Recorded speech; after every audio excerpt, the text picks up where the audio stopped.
ఈ ఉత్తరప్రదేశ్లో ఏమన్నా గతరగిట రావచ్చునా నాకైతే అర్థమవుతలేదు. దొంగతనాలు జరిగిన గానే జరుగుతాయి, అత్యాచారాలు జరిగిన గానే జరుగుతాయి. ఎవడన్నా లేచిపోయింది గానే చిత్రచిత్రంగా లేచిపోతారు. అత్తతోటి అల్లుడు, అల్లుతోటి అత్త, ఆగం జగన్నాథం ఆడ ముచ్చట్లు అంతా. ఉత్తరప్రదేశ్ అంటేనే గతర ఉంది. కానీ గీ ముచ్చట ఏం చెప్తున్నా అంటే వాన్న జర ఒకసారి వీడియో ప్లే చేసి చూద్దాం.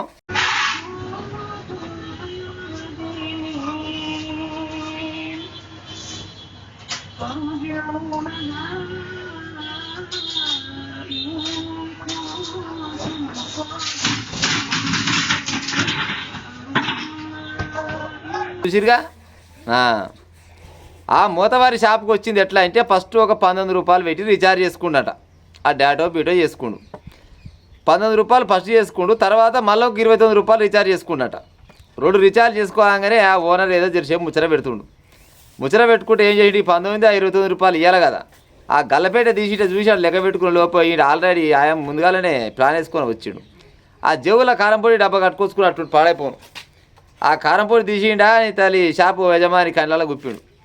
గుప్తనేమో అలా 50,000 రూపాయలు ఉన్నాడట కౌంటర్లో. 50,000 పట్టుకుంటూ పత్త లేకుండా వీకిండు. ఆడికి కూడా కారంపొడి కళ్ళలో పడ్డా కూడా కష్టపడ సుమ్మాయ పాడాయి. ఆ షాప్ ఓనరు ఎట్టుకుతున్నాడు చూసిరు కదా. దొరకలేదంట, ఇంకేం దొరికి పాడవుతాడు. మొత్తం ఏడి కాడికి ఆ ఉత్తరప్రదేశ్ మొత్తం కరువు ప్రాంతం ఉన్నట్టు పాడైపోను. అవునా అరవరు దొంగ, నువ్వు ఇచ్చింది 19 రూపాయలు 20 రూపాయల సొమ్ముకు 50,000 రూపాయలు ఎత్తుకపోతేవి. సీసీ కెమెరాలకు మంచిగా క్లియర్గా రికార్డ్ అయింది. సరే ఇవ్వాలంటే పారిపోయినావు. రేపో ఎల్లుండో ఇక 4 రోజుల్లో దొరకవా? దొరికినా నీ పని ఏమవుతుంది, గిసోని మొత్తం దిగబెడతావు, లోపల దాకా వెళ్తుంది, తలకాయకి వెళ్తుంది. గిసోని లంగలు తయారయ్యారు ఉత్తరప్రదేశ్లో. మంచిగా కారంపొడి కట్టుకొని వచ్చి షాప్ ఓనర్ పుణ్యానికి వచ్చింది. షాపు ఈయన అత్తగారిది లేకపోయి ఈ ముచ్చర ఆ ముచ్చర పెట్టి కళ్ళల కారంపొడి పెట్టి 50,000 ఎత్తుకపోతావు.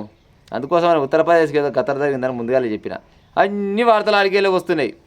ఇవాళనే ఓడు ఇది గడవెక్కుందని పిల్లం తమిళ మరితో లేచిపోయింది, మొన్న అత్త అల్లుతో లేచిపోయింది, ఇవాళ ఈ దొంగతనం అయింది. అంత ఆగమాగం వాడి పడి ఉంది ఆ ఉత్తరప్రదేశ్ పాడైపోను. ఇక ఉంటా మరి.